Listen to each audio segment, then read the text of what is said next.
గోమాత పెట్టిన ఈ శాపం వల్లే ఆడవాళ్లు ప్రసవ సమయంలో ఇంత నొప్పి భరిస్తున్నారని మీకు తెలుసా? ఒక ఊరిలో రైతు దగ్గర ఒక ఆవు ఉండేది. ఆ ఆవు ప్రతిరోజు చాలా ఎక్కువ పాలిచ్చేది. ఆ రైతు ఎంతో ప్రేమగా ఆవును చూసుకునేవాడు.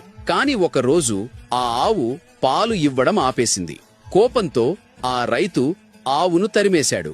ఆవు బాధతో, భగవంతుడా, నువ్వు ఈ మనుషులకి ఇంత అహంకారం, ఇంత కఠినమైన మనసు ఎందుకిచ్చావు? పాలు ఇచ్చినని రోజులు ప్రేమగా చూసుకో, ఒక రోజు ఇవ్వకపోతే నన్ను కొట్టి తరిమేశాడు అని అంటుంది. కొన్ని నెలల తరువాత ఆవు ఒక దూడకు జన్మనిచ్చింది.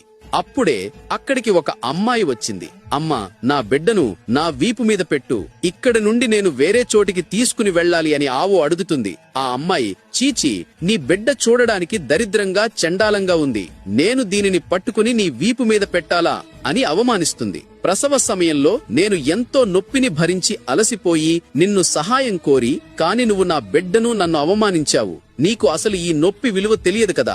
ఇక నుండి ప్రసవ సమయంలో నేను పడిన బాధ కన్నా 100 రెట్లు ఎక్కువ బాధ మీరు అనుభవిస్తారు అని శాపం పెడుతుంది. అలాగే మీకు పుట్టిన బిడ్డ 9 నెలల వరకు నడవలేరు, కాని ఆవుకు పుట్టిన బిడ్డ మాత్రం పుట్టినప్పటి నుండే నడుస్తుంది అని అంటుంది. గోమాత మీకు ఇష్టమైతే గోమాత అని కామెంట్ చేయండి.